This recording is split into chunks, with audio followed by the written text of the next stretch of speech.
That's all the media and the politicians are ever talking about, the things that separate us. Race, religion, ethnic and national background, jobs, income, education, social status, sexuality. Anything they can do, keep us fighting with each other so that they can keep going to the bank. People are going to be doing what they always do when the economy tanks. They will be blaming immigrants and corporate.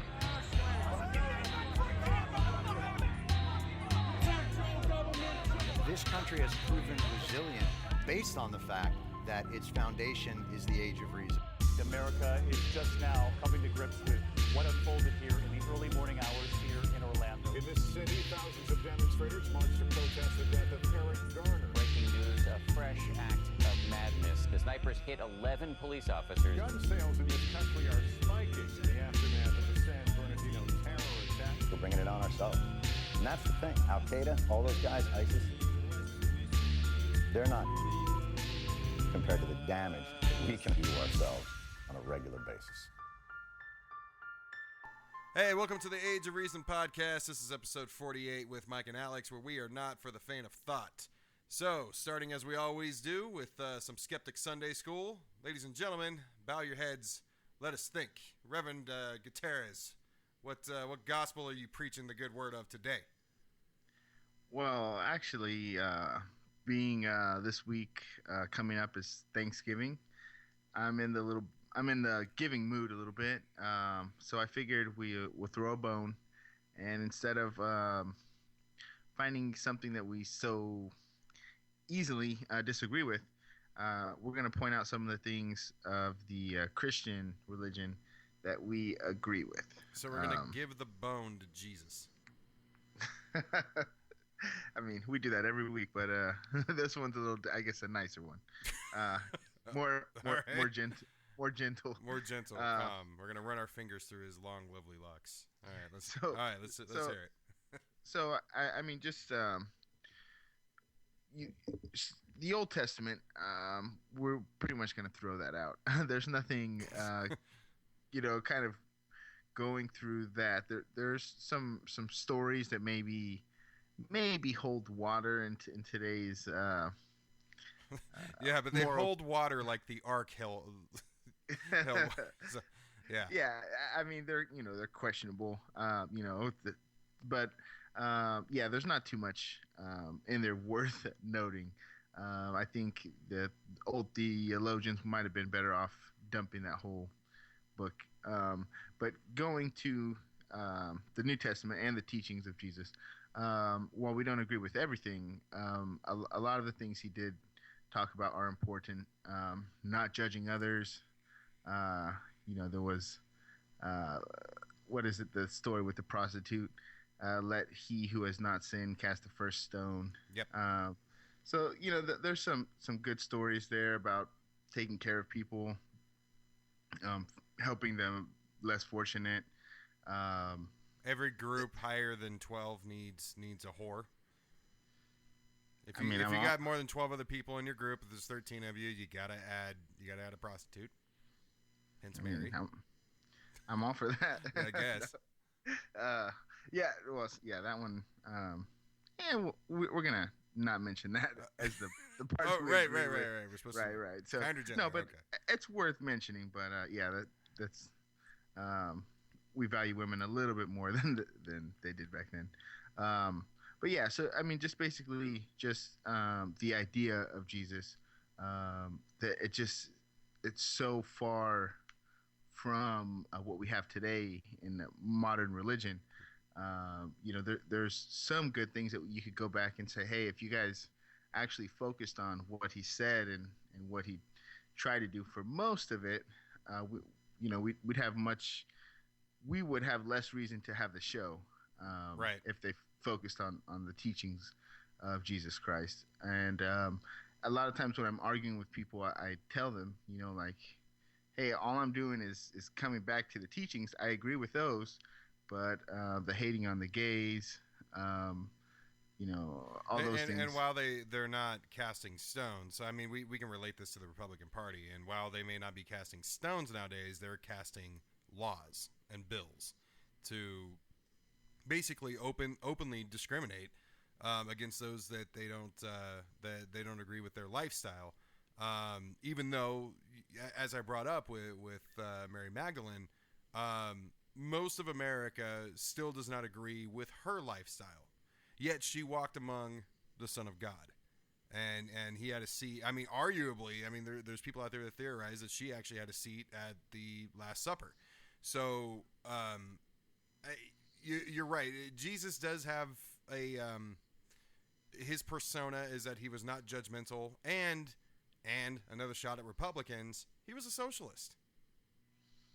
You know, he's quoted as saying it's easier for a poor man to get into heaven it's harder for a rich man to enter the gates of heaven than it is for a camel to enter the eye of a needle.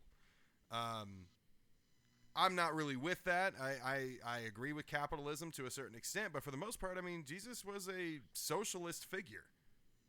Yeah, I mean, obviously we don't believe in heaven, so there goes that. Sure.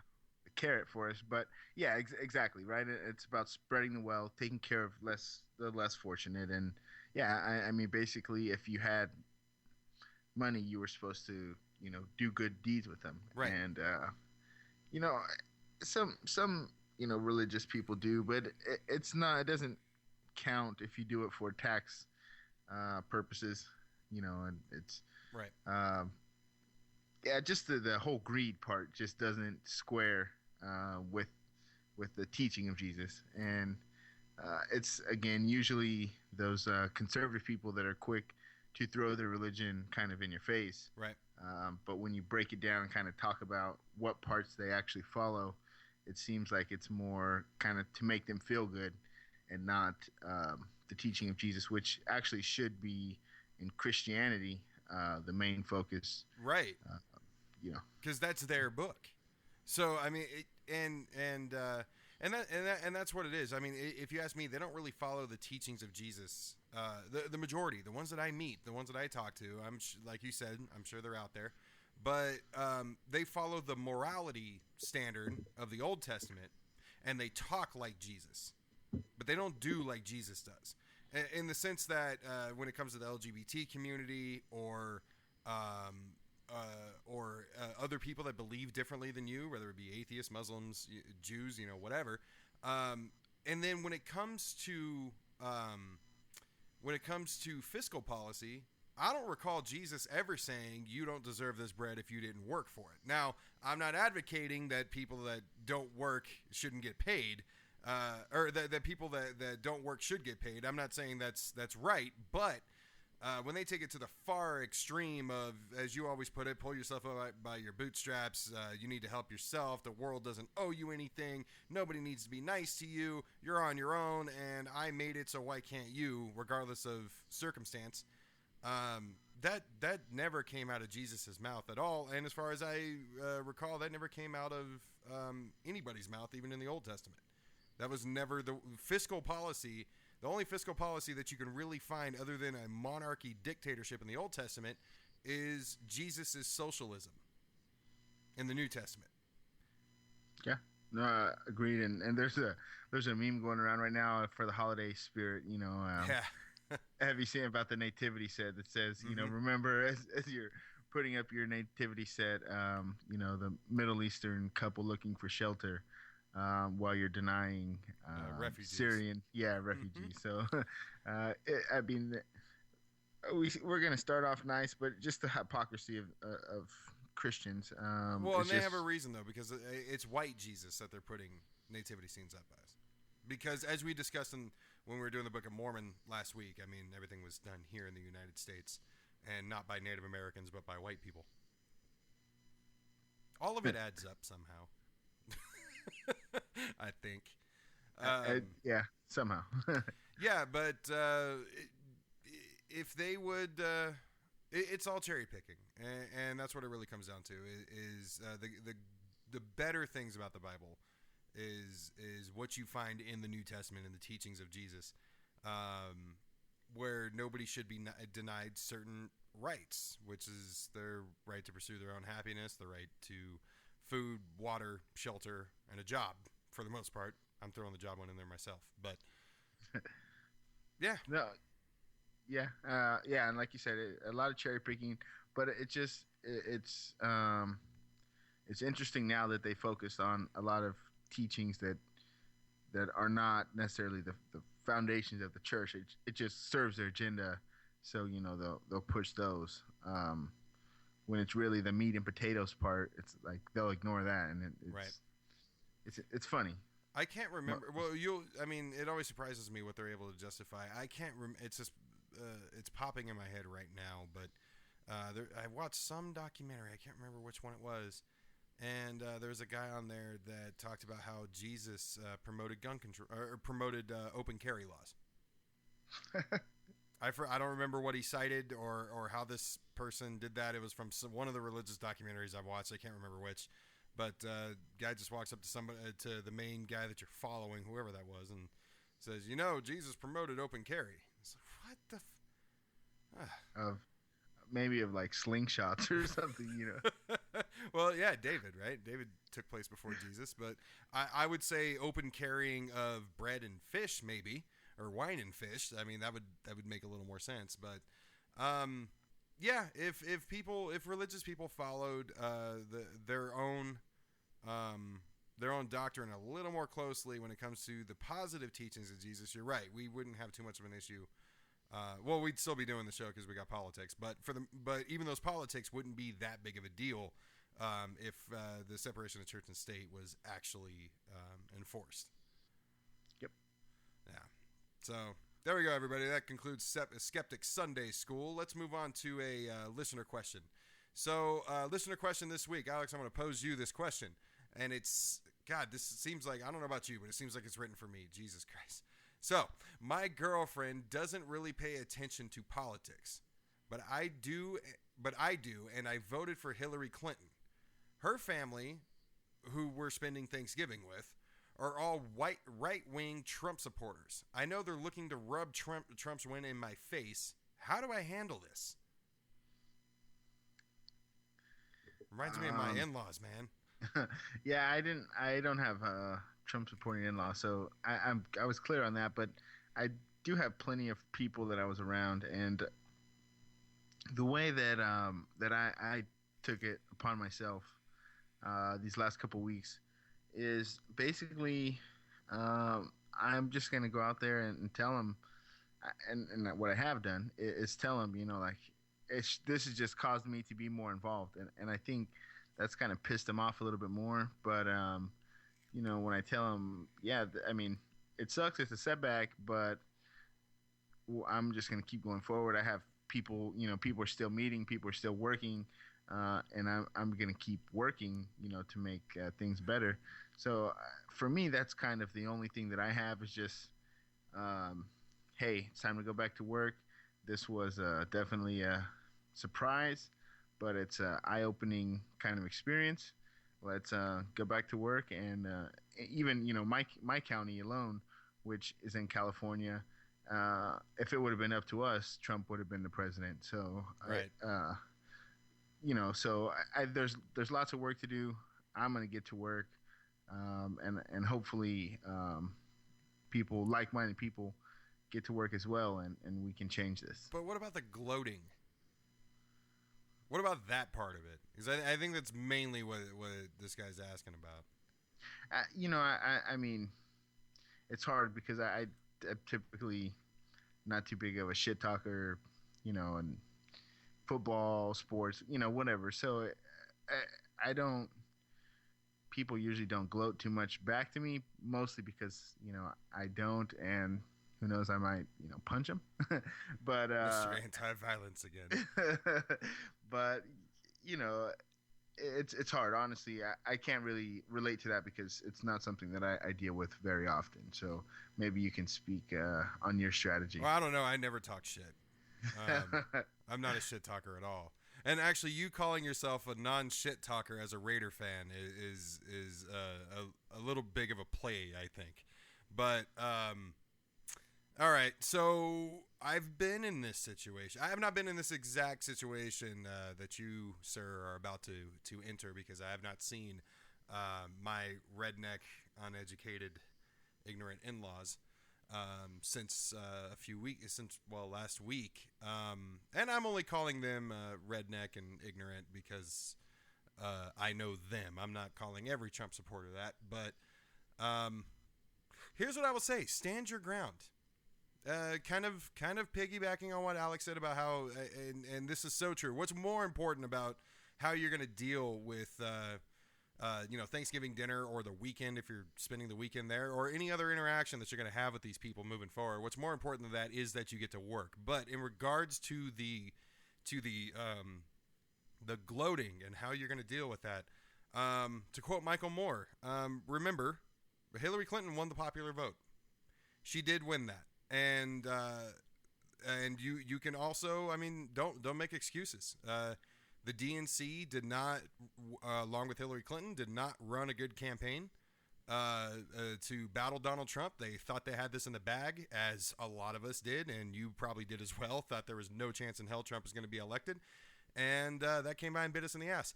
Be honest about it, because you'll take away their ammo. And basically what you can do now, the position that it put us in, is the position that Trump was planning on being in if he lost, which is you get to sit back and talk shit about every single thing that goes wrong, of which Alex and I are going to get into a few of those things later regarding the people that Trump has appointed. So keep listening, and we'll give you some ammo on what to use on Trump's appointees. And basically, we're just going to have to wait it out. But don't cower. Don't give up. Don't feel like you lost. You did not lose. We've all lost something to an extent, but as far as this competition goes, we have not lost. This is not over. Life will go on, and as long as we all do what Alex has suggested, we will fix this problem. So stand your ground. Punch him. Oh, wait, no, not that one. Oh, yeah. Probably don't punch him, because you may end up leaving really early and probably without your girlfriend. But basically, stand your ground. Have your arguments. Hopefully you know them. You got a few days before Thanksgiving. Study. Get your stuff in line and pay attention to everything that Trump's doing, because that's going to be your firepower to shut these people up. Because that's what Thanksgiving's about. It's about arguments, about politics or football or religion. That whole thing. And if I were you, if you're an atheist and you're heading over there and they're a Christian family, openly protest the prayer. Just start everything off on that foot. That way, that's the worst thing that happens. Everything else that happens after that regarding politics won't have anything to do with the fact that you took a big giant shit on Jesus. Well, yeah, when they say, let's bow our heads and say a prayer, just grab that drumstick and just take a bite right out of the turkey leg. Just ruin prayer, or, sneak over and draw a cock and balls on your father-in-law, your future father-in-law's face. Just really, really set the precedent. And then that way it's all, you can't go anywhere but up from there or out the door. Who knows? Luckily, if you offend them through Jesus early enough, you may not even have to listen to them gloat about Donald Trump, except for Facebook. Well, remind them that they shouldn't judge. Oh yeah, there is that. Although, as we discussed, Christians don't typically follow their own medicine, but you got about a 1 in 10 chance of being able to stay. Yeah, it's not going to happen. But in all seriousness, really though, stand your ground and have the arguments and be prepared. Do not back down. Do not let them have that satisfaction. It does not belong to them, and it would all be fine if they just kept their mouth shut. But if that's not going to be the case, have at it. So, hope that answers your question. Moving on. Alex, what do we got for news? First one, Mark Zuckerberg has announced their Facebook is putting some policies in place to keep fake news out. So Zuckerberg finally figured that maybe that had something to do with the election? Yeah, it's a little late. And last week he said something about it was insane to think that people reading fake news had an impact on the election.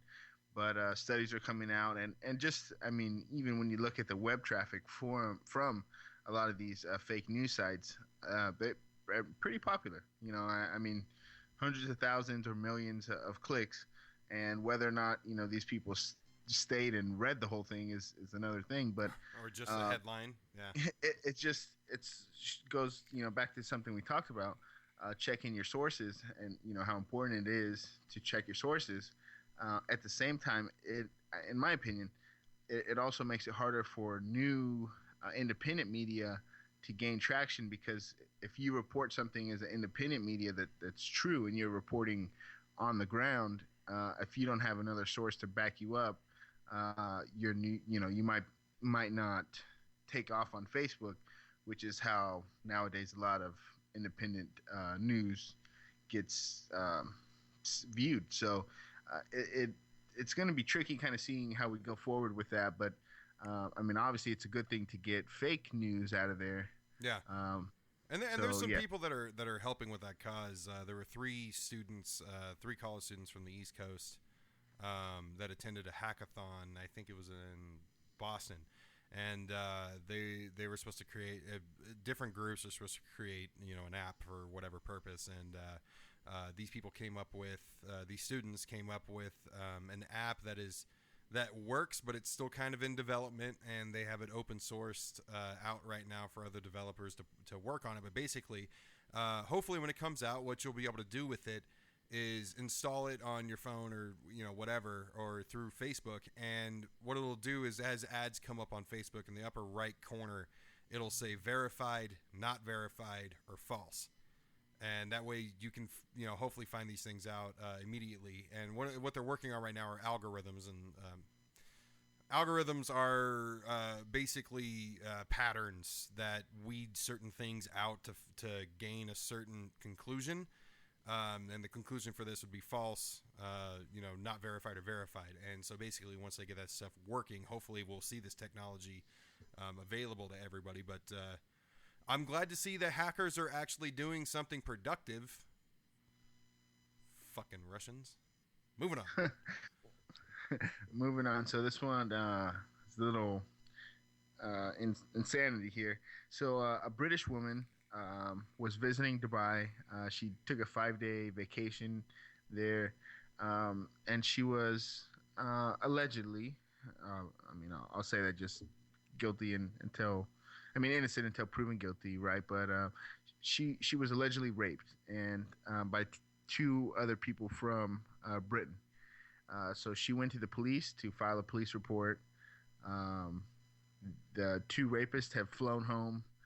She's actually still in Dubai, facing charges for unmarried sex without being married. What? Unmarital sex, I guess.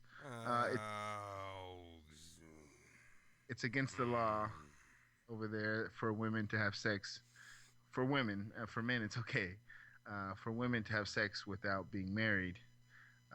So right now she's kind of in a legal limbo as the lawyers figure out if they're going to press charges against her for this or how to proceed. But this just goes to show, when we talk about human rights and women's rights, especially in these very Muslim countries, they have almost no rights. Didn't I gotta verify the specific story of this, but didn't he marry or have sex with a 14-year-old or a 9-year-old or some shit? I believe he married her at 12. Married her at 12. He waited to have sex with her till she was 14. Of course he did. And that was like his 20-something wife. He took many wives. Whatever. I have nothing to say. It's kind of like mass shootings now. They're not even shocking anymore. Just disturbing and depressing. But I think this shows, like I said, just the women's right movement, especially in Islamic countries, how important it is, and how important it is to support women's right to for everything, equality. But yeah, exactly. They're a long ways from that. So the next thing I got's a little more exciting. Kind of grabs you by the balls. So Neil deGrasse Tyson tweeted out that he may grab President Trump by the crotch to get his attention regarding some scientific issues. I think that's interesting because Mike Pence, the vice president, has said plenty of times he doesn't believe in evolution. Global warming is a hoax. So there's a lot of science aspects that are kind of in limbo. Again, President Obama did a good job of supporting science and encouraging it. And now that we have a President Trump,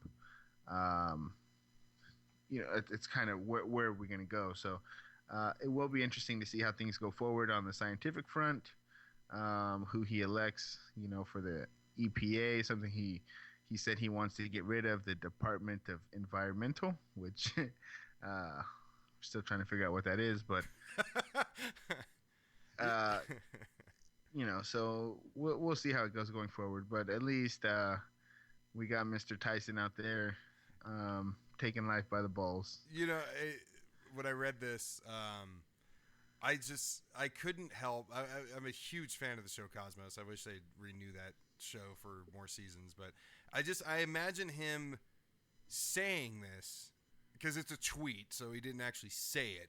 But I imagine him saying this as he's like in the same way that he would explain the Cosmos. He's like, with my right hand, I'm going to shake Donald Trump's tiny right hand, and with my left, I'm going to grab Trump by the balls. That's a terrible Tyson impression, but you get my point. Like, that would be awesome. So anyway, let's look at John McCain. So everybody remember when Trump said this? He's not a war hero. He's a war hero. He's a war hero. 5.5 years. He's a war hero because he was captured. I like people that weren't captured, okay? I hate to tell you. Do you agree with that? He's a war hero because he was captured. All right, so yeah, POWs are not the people that he respects within our military. He respects people that are not captured. So McCain has come out and endorsed Trump. However, he has stood his ground on two issues, which are important, and I commend McCain for this. But he told a security forum panel that he will not stand for the United States reinstating waterboarding. As somebody who has tortured himself, I think honestly this should be the person that we all listen to on this subject. I think McCain has everybody else by the balls when it comes to this, because he is fully aware what it's like to have your balls in the hand of somebody who's trying to get information out of you in a harmful way. So good for you, Mr. McCain. But he also is standing against Trump when it comes to Russia. He's quoted as saying that we should place as much faith in such statements as any other made by a former KGB agent who has plunged his country into tyranny, murdered his own political opponents, invaded his neighbors, threatened America's allies, and attempted to undermine America's elections. I think that was kind of as a establishment GOP Republican, that was kind of a ballsy. Balls is just the word of the episode today. I know. It's one that came into my head. It was what came to mind. But I mean, that's kind of a ballsy statement to make. That basically you're blaming Russia for Hillary Clinton losing the presidency. So. Hey, yeah, I mean, good for him.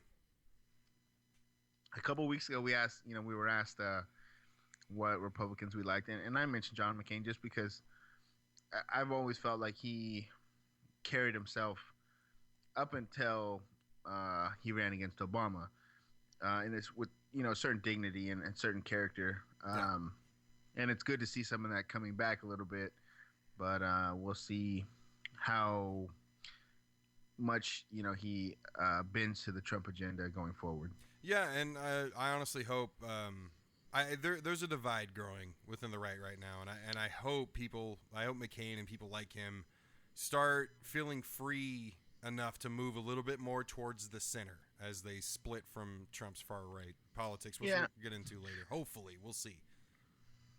So,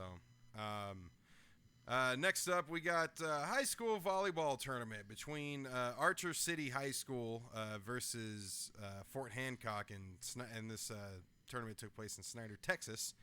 The students from Archer City started chanting "Build that wall" at the Hancock students, and the Fort Hancock High School is located south of El Paso and is about 97% Hispanic. So you told a story about something that you saw a week or two ago, after Trump's election, and we didn't have time to get into it, but I have one as well. So day 2 after Trump won the election, I was walking through a parking lot, and as I was walking, I could hear like yelling. I wasn't really sure what it was.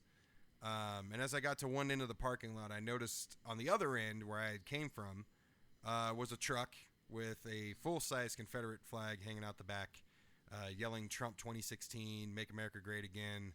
And then there was a Hispanic family with 2 small children, I don't know, maybe 4 and 7, and they yelled, "Go back to fucking Mexico." So we didn't get a chance to get into that, but, that's what I've seen myself. But, I mean, look at our youth. We at a volleyball tournament is now a place for divisive rhetoric and politics and racism. Yeah, it's tough because, I know my son's classes, they had elections in the class, and trying to understand government and the importance of voting and things like that. But children, this is a messy election for children, more than any one obviously that I can think of. Right. Where it's just the basics of this election, what it came down to, you don't really want your kids to know about those things. So right. It's like I said, you want your kids to understand politics and things like that, but you're creating a bunch of Paul Ryans, it sounds like, over there in Texas. So it's unfortunate, but speaking of Trump and his new America, Trump has paid out $25 million in a settlement to Trump University. So everybody who is sought to get their money back that they mistakenly wasted on Trump University, they stand to get anywhere between just over half to a full refund of their money with this $25 million settlement. But mistakenly, I'm trying to give people credit. They had the best people. Buffalo Wild Wings. Okay, they had people the best with criminal people, records. The best plans. That we've never even heard of. Best leader. Yeah. No, but I mean the people that were scammed by this. I mean, they truly thought. But I mean, what do you mean scam? That's a solid organization right there. Trump University. About as solid as Trump Airlines. I thought it went Stanford, Harvard, and Trump University. I thought. Yeah, Trump beat out fucking Cambridge. I had no idea. That's just crazy, man. But he did it because he wanted to settle it before he went into office, or he could have won, but he didn't want to be fighting it from the presidential office. So yeah, thank you, Donald. He tweeted, "I settled the Trump University lawsuit." A small fraction of the potential award because as president, I have to focus on our country. He later said, the only bad thing about winning the presidency is that I did not have time to go through a long but winning trial on Trump U. Too bad. This is a case that I'll be here in November. Hey, if I win as president, it's a civil case. I could have settled this case numerous times, but I don't want to settle cases when we're right. I don't believe in it. And when you start settling cases, you know what happens? Everybody sues you because you get known as a settler. One thing about me, I am not known as a settler. I thought Trump never settled. He's just said so. He says this is an easy case. He wins cases like this all the time. He doesn't settle because he always wins. What the Well, I think he lied to us. Damn it. Sound like they gave him his tweeter back. So for a while they took it away. I think. Yeah, I bet he cannot wait until he gets at POTUS. But you know how Republicans and everybody's had thanks Obama for the last 8 years. People have started saying thanks Trump. I don't think that has the same ring to it as thanks Obama did. I think we need to say damn it Trump. And like you pesky little weasel, damn it Trump. That's what I'm thinking. I'll just keep saying fuck Trump. Or fuck Trump. I mean, I'm trying to go a little PC here. So hey, I don't do PC. Yeah, he doesn't do that either. Well, you and I have discussed it in previous episodes. I mean, we're not far to the left on PC. But anyway, speaking of PC, potentially comatose, Ben Carson. that was a good segue. That was good. I like that. Potentially comatose candidate Ben Carson turned down the Secretary of Education offer from Donald Trump because Carson said that he does not have public office. He's never served in public office. Therefore, he doesn't have the experience and should not be serving in government in order to not cripple Donald Trump's presidency. So let me just remind you. Yeah, this of the obvious. Well, that this was the only other person to lead since polls came out. Ben Carson took the lead right away. Yep. Donald Trump took it away from him, and obviously, you know, what happened from there. But Ben Carson, out of all 16, yep, was the only one that actually had the lead at some time besides Donald Trump. Well, which is interesting when you think about it, because Carly Fiorina was in distant third and running neck and neck with Marco Rubio and Jeb Bush in the beginning. So everybody thinks that Donald Trump deserves all this credit because he mowed through 16 or 17 other Republicans. And yeah, he does deserve some credit for pulling this off. However, it just really seemed like their voter base just wanted anybody that wasn't an establishment Republican. Because if Trump wasn't there, Ben Carson may have gotten this and then came out and said, I have no experience. Does anybody know I'm potentially comatose? I need to go to sleep. Like, it just appears that, you know, Trump had the groundwork already laid out for him. Much like his entire life in business, you know, from the small loan of $1 million that he got from his dad. Yeah, but much like this political landscape he walked into. But I think on this one, it's a little. This one is not really. I think, and we talked about it before. He was smart here, and that he filled the kind of gap, and took advantage of, you know, airtime and things like that.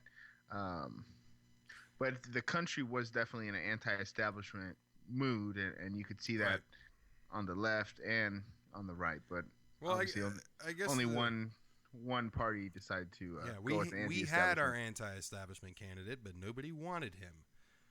Funny, most of these Christians wanted a socialist Jew. What the fuck? Anyway, I guess the good news is our children may not be learning that the pyramids were built to store grain, but they may be learning that Egyptians don't belong in our country. I'm sure Trump will appoint somebody that does that. But speaking of Trump's appointees, so Senator of Alabama, Jeff Sessions. Just a little bit about this guy, in case people don't know. I mean, he was the first Republican to come out and endorse Donald Trump and kind of stand by his side the whole time. But just in case you don't know anything about Jeff Sessions, here you go. He opposed the Voting Rights Act and is the strongest opposer to any type of even comprehensive immigration, any type of compromise. He is not for when it comes to immigration, and voted against the Voting Rights or was against the Voting Rights Act. He was the first and, to my knowledge, only federal judge applicant that was rejected that was under President Reagan, and he was rejected because he was wrongfully prosecuting minority activists, and basically every other civil rights group came out and vouched against him. And funny story how certain things tie together. He prosecuted a well-known activist in 1985. This guy's name was Albert Turner. If people don't know who Albert Turner is, he was alongside Lewis during the Bloody Sunday March in Selma. And he was a really important guy in the civil rights movement, so much so that he was one of the people that actually carried Dr. King's coffin after he died.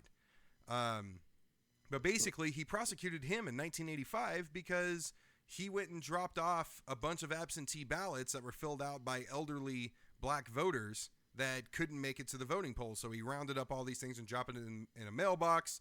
The law enforcement officers were there staking out the place, and as soon as he drove off, they collected all the mail, destroyed the absentee ballots, and prosecuted him. He was let off, but Jeff Sessions not only prosecuted him, but he called the NAACP and the ACLU a communist organization and said it was un-American. He called a white civil rights lawyer by the name of Jim Black a disgrace to his race. And he has had an F rating from all civil rights organizations since his Senate election to Alabama in 1996. I like this quote where he said, I used to think the KKK was okay until I found out they smoked pot. That's like Afro Man. I would have joined the KKK, but then they got high. But I mean, wow, like how, just like, we question how we end up with these two candidates in our election. How the hell okay, so you don't get qualified for a federal judge because of your racist past. Let's make him a senator. It's Alabama. I see your point, but I mean, it's the South, and it was the 80s. I mean, the civil rights movement was only a little over 20 years old. It wasn't we have seen how much racism we didn't really still. I don't think everything was possible for anybody to know. If you said racism was dead, you're obviously an idiot and out of touch. But I don't think anybody really predicted how much racism still exists in this fucking country. Jesus Christ. But and I think one of the issues that we have right now is everybody's talking about Trump, and people don't really know about the people that he is appointing to run this place. And I'm not even going to complain about Reince Priebus. Why? Because he's just a Republican. So I'm not even going to say anything bad about it, because that is the most logical appointment that he has made. But I mean, it gets worse. I'm sorry. It gets worse, but not with the next two people that we're going to talk about. The first one being Mike Pompeo. Graduated Harvard, top of his class in West Point, sat on the Intelligence Committee, but is a climate change denier. There's videos all over YouTube about him grilling the assistant chairman of the EPA by the name of Janet McCabe, and basically tells her that she needs to be able to provide statistical evidence on ocean acidity levels and what cutting down on carbon emissions is going to do. And she says we need to do the science before we can give you those numbers. We actually need to perform this, the experimental part of the scientific method.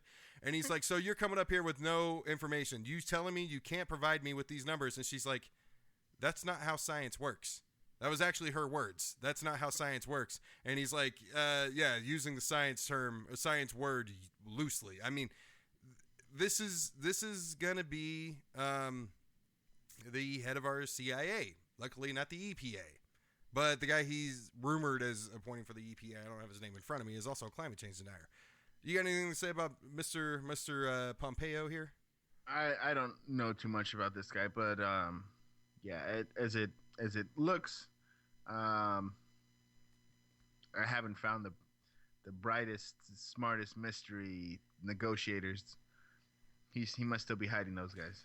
Well, you're not going to find it in the new national security advisor, Lieutenant General Flynn. Served on the Defense Intelligence Committee from 2012 to 2014 and was fired by Obama for his hot-headed and outrageous management tactics. Not to mention, he's pretty buddy-buddy with Putin. All these guys, and I guess it's normal, right? But all these guys were big Trump surrogates. Yep. At the end of the race, and You know, Obama, I guess, kind of did it a little bit too, but it's just like, man, you would, you know, you thought hashtag drain the swamp. You thought maybe, okay, maybe at least he's going to bring in some business people, whether or not that's a good thing, you know, that leads That's what to he be promised. seen. But, you know, some new, different people. But, I mean, it's getting the old gang of deplorables back. Exactly. So I saved the worst for last here. Stephen Bannon. A lot of you have probably heard this name a few times, but I haven't seen. Rachel Maddow did some decent coverage on him, but I did my research and compiled the best of this guy. So Trump has named him his top advisor. To give you an idea of some of the tactics that he's advised on, is he was the one that told Trump to display the Bill Clinton accusers, or victims, if you ask him, at the final debate and hold a press conference beforehand. That was this guy's idea. So he's not the founder, but he was employed by Breitbart as running their website. And at Breitbart, he posed he basically posted on their website anti-Semitic, racist, homophobic, xenophobic, racist. I already said racist. I'll say it twice because he deserves it. Racist headlines and stories. One of them, I mean, a lot of them were anti-Semitic, just like I said. But I mean, one of them, and Hillary Clinton mentioned this too, is that birth control makes women unattractive and crazy. So much for a woman's right to contraception and health care, because women don't just take birth control to control birth. But other than that, I mean, he had a domestic abuse charge in 1996. He intimidated his ex-wife and threatened to hurt their children if she didn't drop her charges, and then she never showed up to court. He told his ex that when they were looking for schools for their two daughters to go to, the LA schools have one of the LA schools had too many Hanukkah books in their library, and of another that it has too many Jews, and Jews are raised to be whiny little brats. Yep. He doesn't want his kids going to school with all those Jews. Other than that, he used to run, back in the 90s, he used to run the Biosphere 2 project in Arizona. Funny how all bad stories have some sort of origin in that state. So he used to run the Biosphere 2 project in Arizona, where he created unsafe working conditions. Basically, this is like Biodome, the movie, where, you know, Pauly Shore would go there and pretend like he's living on Mars. So he created unsafe working conditions, and when one of his female workers complained, he called her a bimbo and threatened to run the complaints down her fucking throat. And last summer, he told Mother Jones that he is the author and founder of the platform of the alt-right movement. The alt-right movement is a white nationalist movement. The head of their platform is a guy by the name of Richard Spencer, who wants to create an all-white society. And right now it is unknown whether or not Stephen Bannon is still working for Breitbart and collecting money, because like Trump, he does not release tax returns either. What else we got on Trump, Alex? What else do we have on Trump? Well, I mean, it's been an interesting week and a half or whatever. You know, he talked about not rejecting the Iranian deal, not completely eradicating Obamacare. Right. You know, so he's had some things in there that's like, okay, interesting. What's it going to do? But putting Bannon in this position, I mean, Jesus. It just, who's running it? You know, who's running the show? Exactly. Like what the hell? There's rumors. I mean, there's his son-in-law, Jared Kushner, who, by the way, Chris Christie was supposed to run his transition team. Kushner fired Christie, and apparently they haven't gotten along this whole time. And one of the reasons for that is because Chris Christie prosecuted Kushner's father years ago, and so at first chance that Kushner had, he fired Chris Christie. It's it's funny. And going back to the Trump University case, so presidents were not supposed to be able to be held civilly liable. And one of the things that certain news outlets are talking about right now is like, hey, if you have a lawsuit against Trump, file it, because he'll pay you off. That way it doesn't come out. But it's funny how it's come full circle, because the reason why we can hold presidents civilly liable now is because of Paula Jones. And when Paula Jones went after Bill Clinton, and people like Newt Gingrich and all the other Republicans led that charge against Bill Clinton, Paula Jones was represented by somebody named George Conway. You know who George Conway is? It sounds familiar, but he's the husband of Kellyanne Conway, Trump's lead speaker, and he was Paula Jones's attorney against Bill Clinton. Isn't that awesome? Well, it's a small world when you're the 1%, I guess. So I mean, it's kind of the same thing. Chris Christie has been, we talked about the look of Mr. Trump. Please don't put that in my mouth.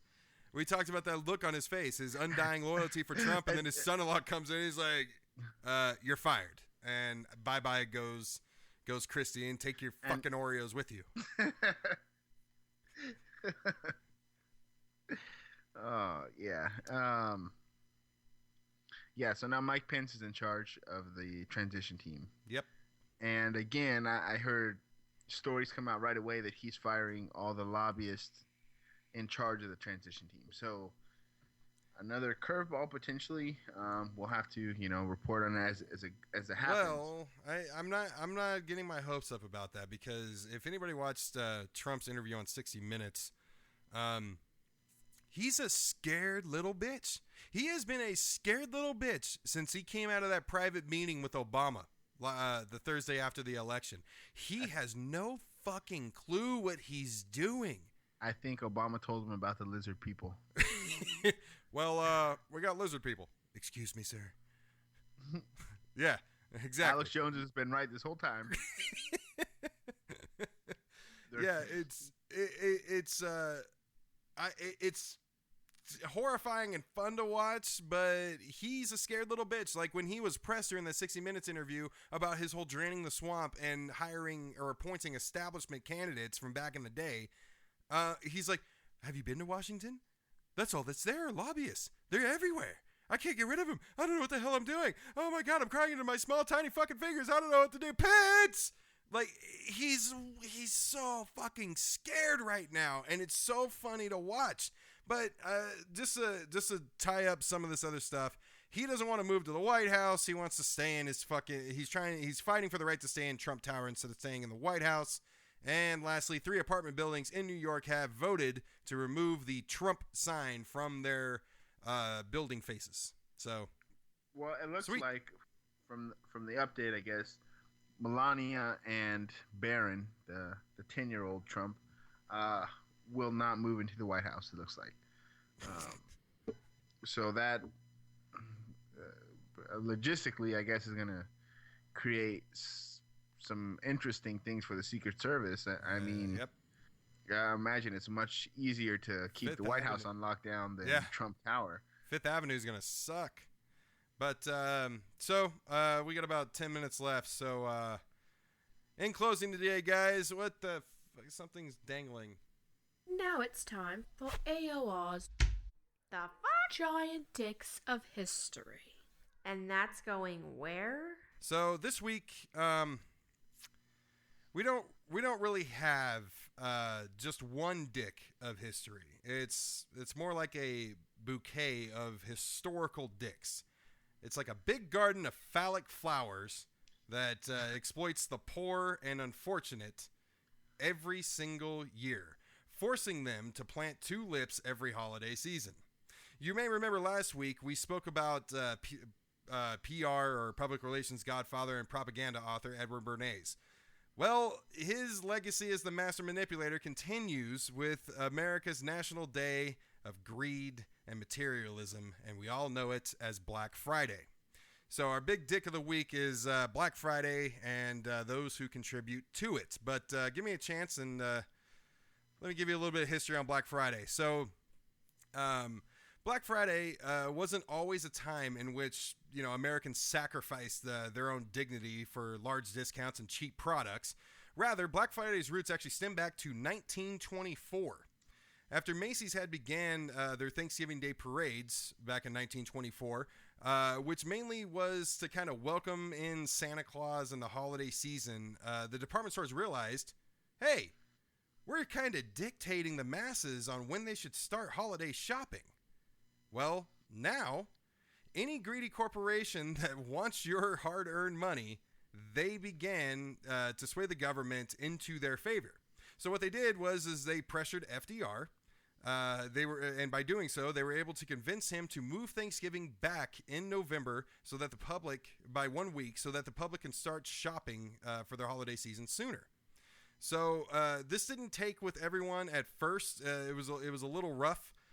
For a few years, there were actually 2 Thanksgivings, one on the last Thursday in November, which is what it used to be, and one on the fourth Thursday of November, which is where it is now.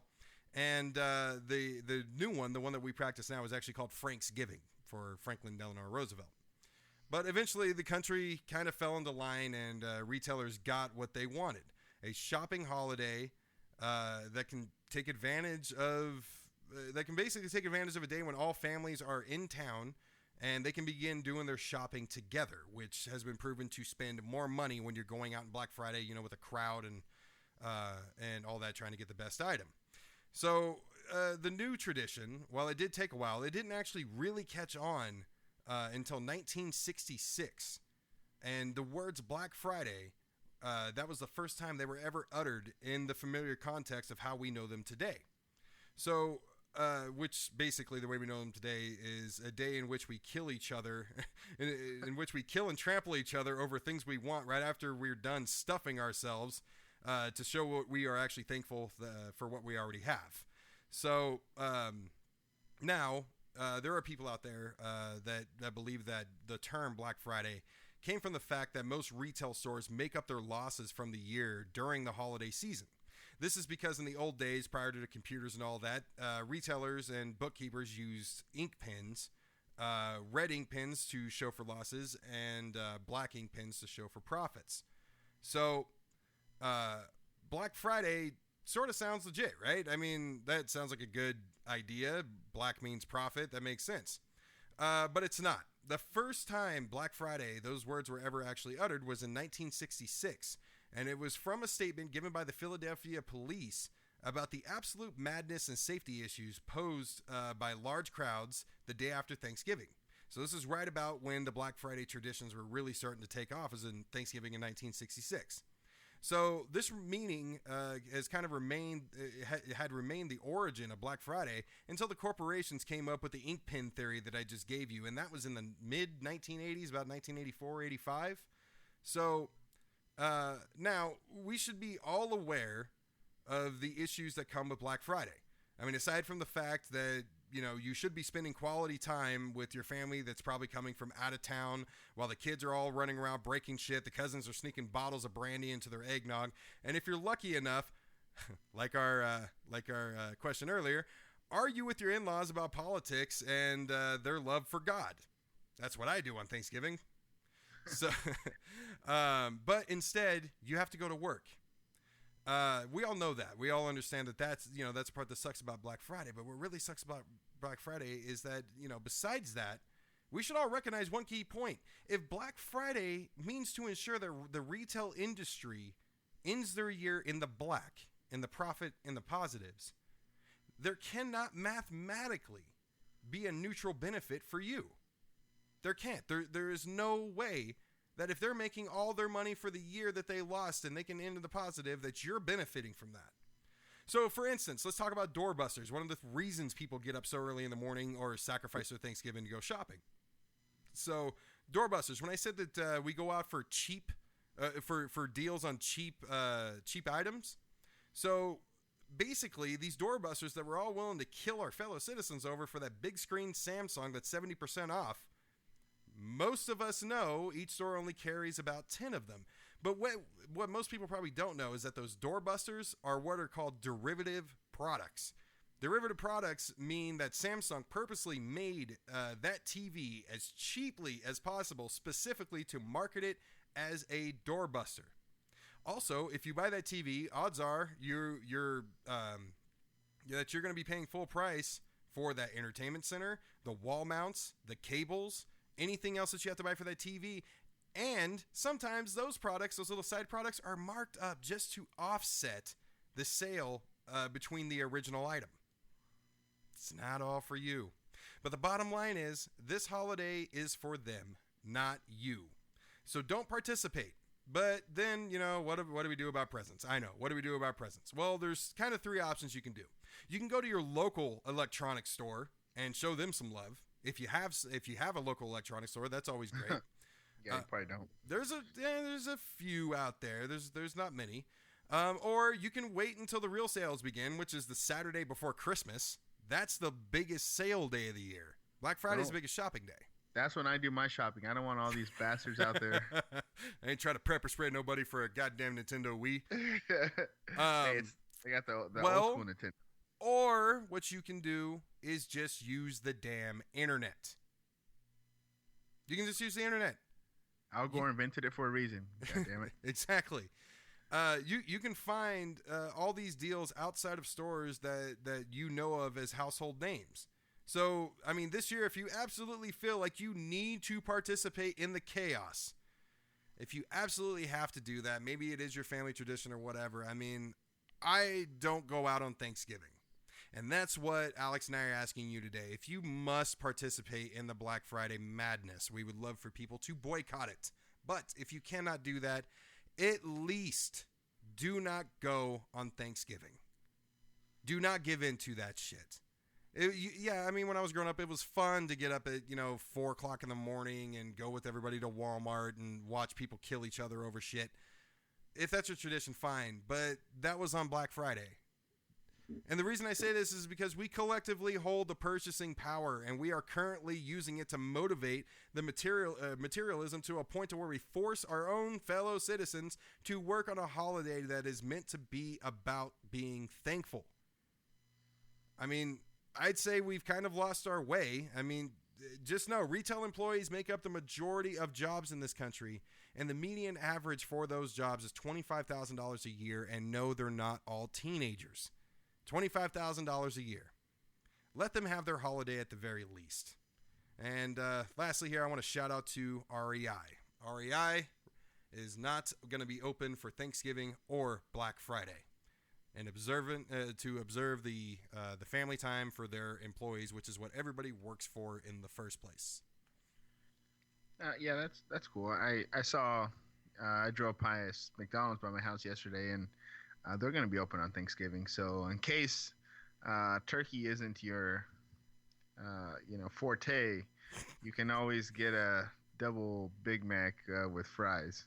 So I don't understand who the hell would go to McDonald's on Thanksgiving, or why would you'd make those people work.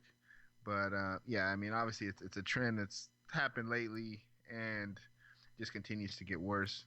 I have seen more places are starting to open on Friday and get rid of the Thanksgiving kind of thing. The but Midnight Madness stuff, yeah. Like you said, shout out to those places. Let's keep Thanksgiving a holiday. If you want to shop, do it on Friday. But basically on Thanksgiving, it's about, as we've started and into this episode, it's about killing your own family members, not family members of others. Keep that shit in your house. Kill people at Thanksgiving dinner. Don't go shoot somebody or stab or even pepper spray to grab a TV. And I'm not going to do it. I'm not doing Black Friday, and I would encourage everybody to do it to not do it as well if you have it within your power to do so, because you can look all this stuff up. I mean, do the research. You are getting screwed. It's never been about you. They don't give a shit. Stay home and sleep in. Hopefully you have the day off. And if you are one of those people that have to work on Black Friday and Black Friday weekend instead of getting to enjoy family time and hang out with cousins you haven't seen in a while and all that, this is for you. So with that, This has been Mike and Alex with AOR Podcast, where we are not for the faint of thought. Follow us on Facebook at the Age of Reason Podcast page, AOR_podcast on Twitter, and for everything else, ageofreasonpodcast.com. By the way, we will be off next week. We will be returning the week after, and we have 2 episodes that we're going to do in December. And we have some announcements coming up that we will make next month or at the beginning of the year. We have a few things coming up that we want to let everybody know about, but it's too soon right now, but look forward to that. Yeah, enjoy your turkey or a Big Mac. Yes, praise the flying spaghetti monster and the turkey gods. All right, everybody, remember to be thankful, and we will see you guys in a few weeks. Take care.